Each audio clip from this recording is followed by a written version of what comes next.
up everyone, hope we're all doing well, unless your name is Frank Ocean. If your name's Frank Ocean, I hope you're having a horrible day. Because Frank Ocean was the reason why the biggest prospect in the UFC, Payton Talbott, lost his undefeated record at UFC 311. I blame Frank Ocean. If it wasn't for Frank Ocean, none of this would have happened. Payton Talbott would have got a fast knockout victory over Raoni Barcelos, and the hype train only would have grew even more. But no! Frank Ocean had to fuck everything up, meet Payton Talbott, and get up to God knows what. And by the way, guys, I'm obviously taking the piss. I made this joke on TikTok and it didn't go down the best. People like, wait, how was it actually Frank's fault? No, I don't actually. Obviously, it's not Frank Ocean's fault. Let me be clear. But drop an album, Frank.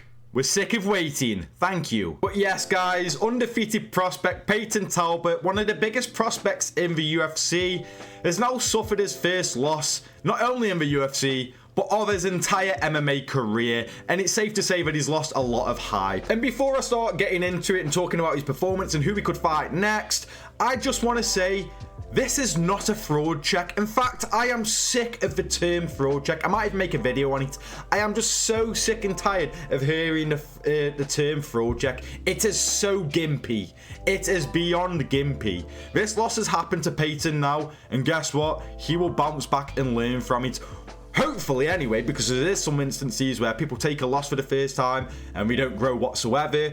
But losses usually, they are the biggest learning curves in any combat sport. You know, boxing, MMA, when a fighter takes a loss, they should learn from it if they do the right things. And here's hoping that Payton Talbott is able to turn this and, you know, help it progress his career rather than hinder it. But yeah, Payton Talbott, UFC 311, took on Raoni Barcelos. Now, before this fight happened, everyone's prediction, not everyone's, but I think it's safe to say the majority of people were predicting Payton Talbott to win this one. And in my case, I was predicting Payton to win by a knockout within the first 2 minutes of the very first round.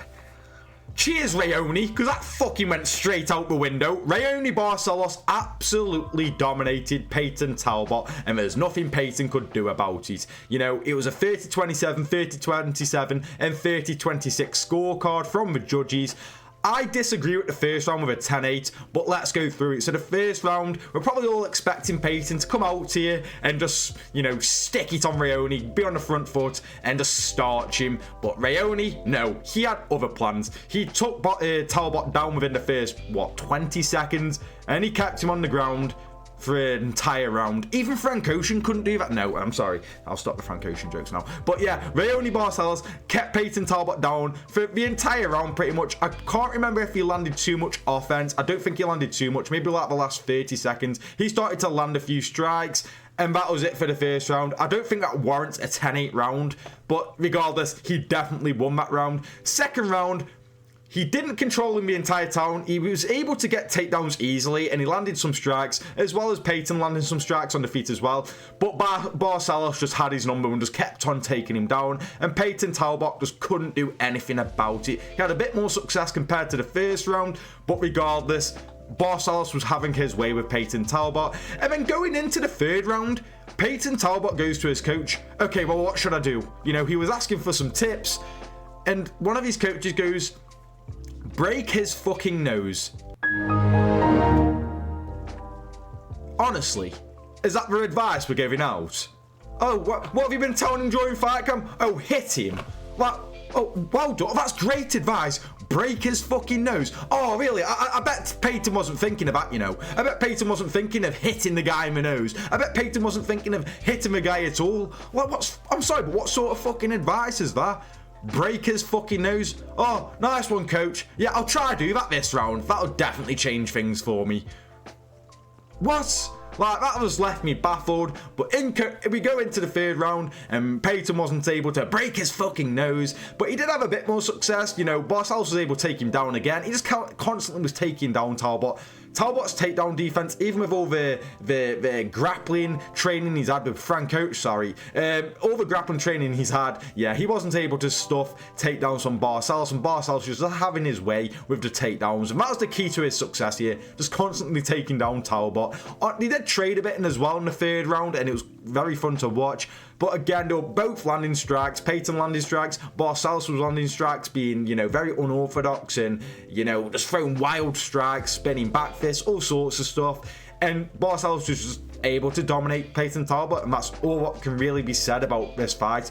Barcelos completely dominated Payton Talbott. And now that Payton's lost his first fight, well, what happens next? Well, obviously, Video was a big hype train, a big undefeated prospect. Well, naturally, you lose a lot of that hype train. That's just how it goes in MMA. Not only if you've got a hype train or you're undefeated, just naturally if you lose, there's just some people who are just like, oh, can't be bothered with that now. So it's like, you know, like that meme where it's like, I don't want to play with you anymore, but like the Woody Toy Story one. It's kind of like that. We aren't bothered. We'll move on to the next prospect. So what happens next? I would give him a fight against Adrian Yanez. I like that fight. Now, Adrian Yanez isn't a grappler, so, you know, it's not like he's coming across a grappler. Well, Barcelos was a striker primarily, but he could also grapple.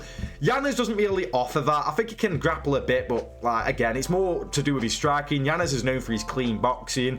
I wouldn't mind this fight. Payton Talbott called out Adrian Yanez after his win against Yanez Gamuri last summer, you know, when he got that 20-second knockout. Why not make this fight? Both guys are coming off losses. Yanez used to be a prospect as well. I like this fight. I think it could be a banger. Don't think many of them, like either one of them, took too much damage either. You can make that fight in a few months' time. I like the sounds of that fight a fair bit. But if you want to chuck him in with more of a grappler, maybe Brad Catone?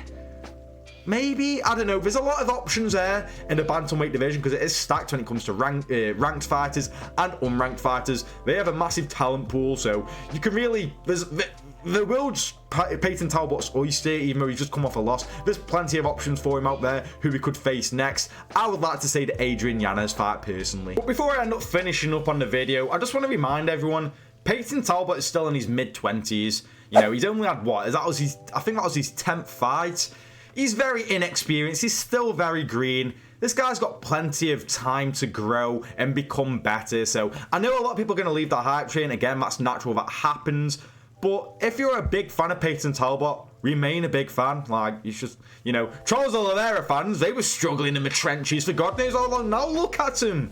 You know, so it's just how MMA works, guys. Sometimes your favorite fighter loses, sometimes he wins, sometimes he's the nail, sometimes he's the hammer. It's just how any combat sports goes. Don't all of a sudden jump off the hype train. I know it's natural. The guy will be back. He's super talented. He's super young. Just give him some time. He's got the rest of 2025 to see how he's going to play out. So, guys, don't be too harsh on him. He's still very young, still very inexperienced. And yeah, he'll be back stronger and better in my opinion. Well, that's it from me, guys. But what do you think's next for Payton Talbott? Who do you think he should fight next? Like I say, I think it should be Adrian Yanez. But let me know in the comments what you think. And do you think that Frank Ocean's also the reason why he suffered defeat on the weekend? Let me know in the comments. Thank you for watching, and I'll see you in the next one.